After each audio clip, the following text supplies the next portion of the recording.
Bonjour et bienvenue sur le podcast de l'EPCAM. Aujourd'hui, nous allons apprendre à prendre un logo comme celui de l'EPCAM et le transformer en bouton un petit peu glossy, brillant, comme ceux qu'on trouve sur les iPhones, les iPods, les Android, etc.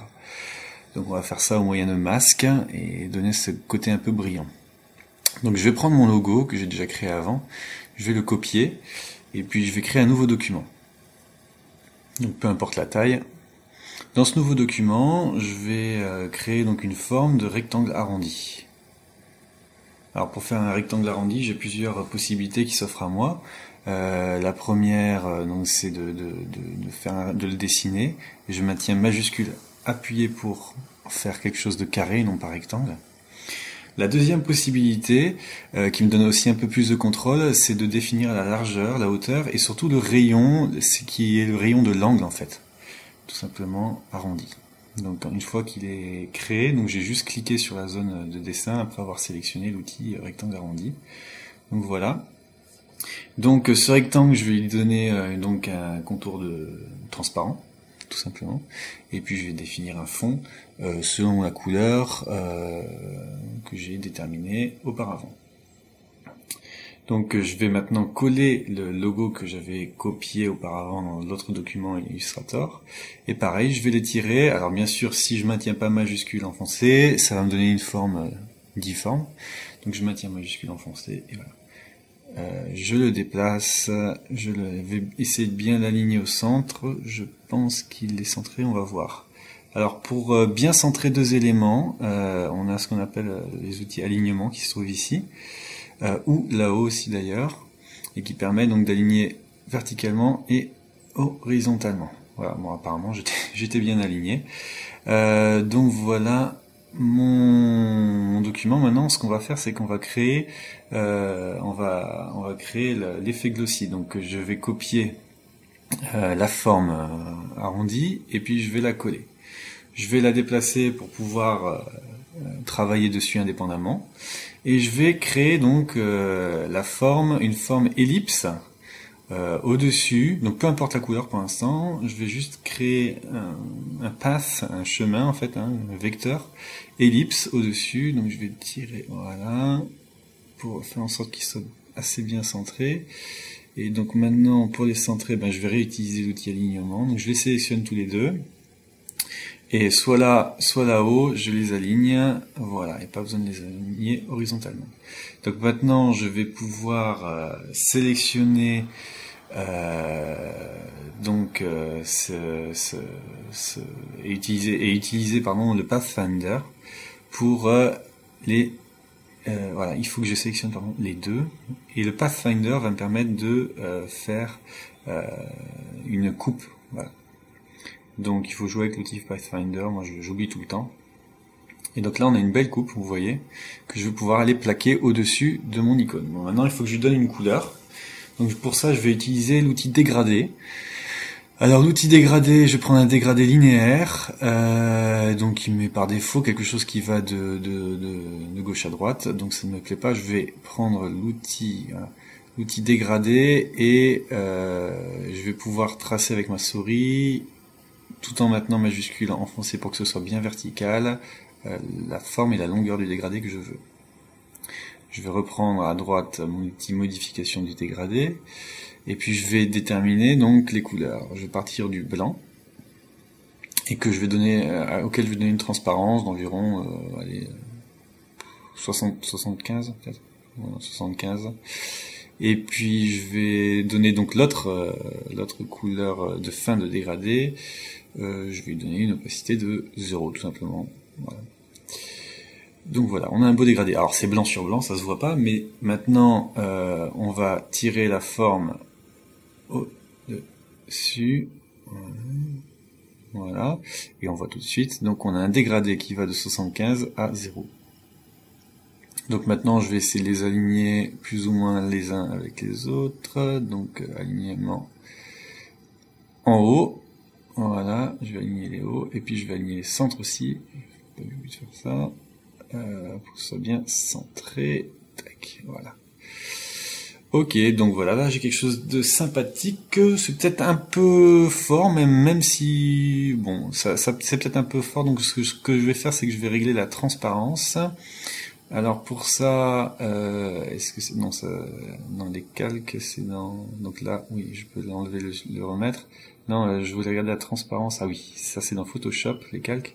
Ici on est dans Illustrator. Donc il faut que j'aille dans Aspect et que je règle l'opacité.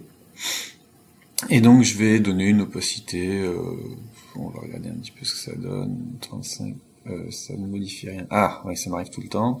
Donc je sélectionne la forme, et je choisis l'opacité, voilà, ça ira mieux, que je mets à 75 peut-être, je sais pas moi, on va le mettre dans ces eaux-là, quoi, 80, voilà, ça me paraît bien là, comme ça. Donc faut quand même que ce soit un peu voyant, pour que ça donne un peu l'impression, cette impression de brillance. Donc voilà, maintenant le fond je le trouve un peu plat, donc on va essayer de donner de la profondeur au fond et un petit peu une dynamique.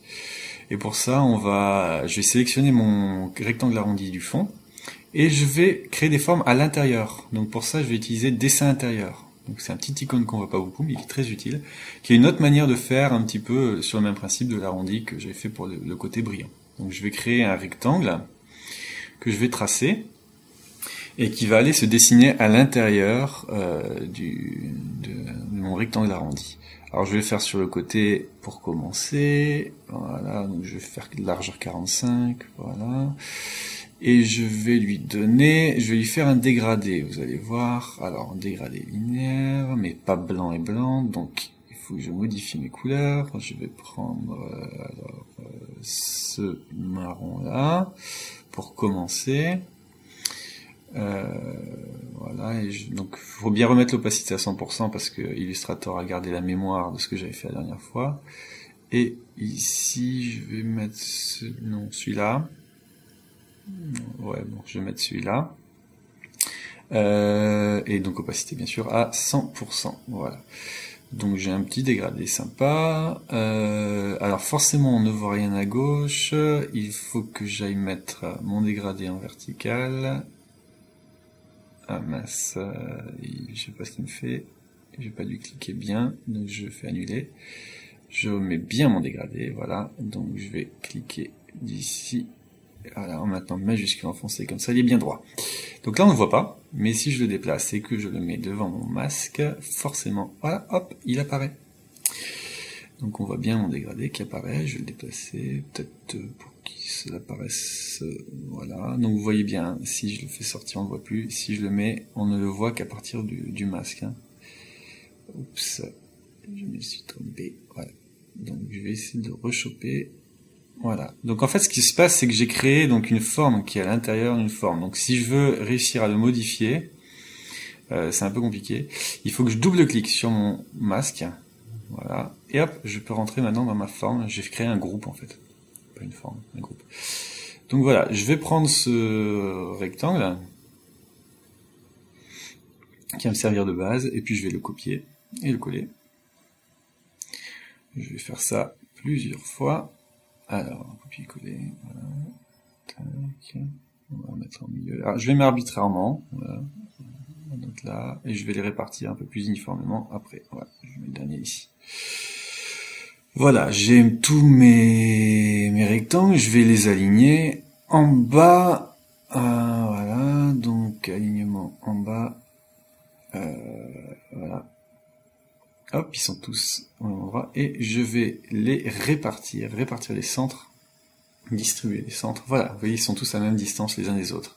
Donc là, j'ai quelque chose de sympa, et si je reviens en haut sur ma forme, voilà, j'ai mes rectangles qui apparaissent bien à l'intérieur de mon rectangle, mais c'est trop fort, alors je vais peut-être baisser l'opacité de ces trucs, donc le mieux c'est de retourner dans aspect et de modifier l'opacité, la remettre à, allez, 50, on va prendre 40,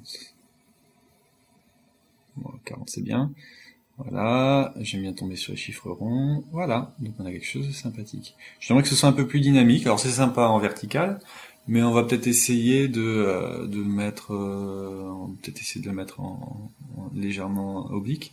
Donc je vais resélectionner mes objets. Je les sélectionne en bas parce que si je les sélectionne au-dessus, et donc je vais, ça va me sélectionner mon rectangle avec. Donc j'ai pris l'outil transformation et je vais, hop, voilà, les incliner. Hop, voilà, ça va donner une petite dynamique sympathique. Je reviens sur mon fichier et voilà, c'est beau, hein. Alors après, je peux aussi toujours choisir de modifier certaines choses et de revenir en arrière, voilà, si je veux. Donc on a ici quelque chose de sympa, je trouve. Voilà, là, ce que j'avais fait ici, c'est que j'avais fait, à la place de faire une ellipse, j'avais fait un tracé qui était en utilisant donc l'outil plume, qui me permet donc de faire une courbe de Bézier, voilà, en utilisant ce principe que vous voyez là, qui me permet de faire des courbes, et après, hop, je clôt ma forme, et puis je peux ensuite aller la déplacer, la modifier, et de la même manière, en faire une intersection avec le Pathfinder, pour obtenir ce genre de forme. Voilà. Donc, on peut soit faire ceci, soit faire cela. Ça, c'est assez courant, cette forme-là. Voilà. Donc, voilà pour ce podcast. Je vous remercie de m'avoir écouté et à très bientôt sur Webcam.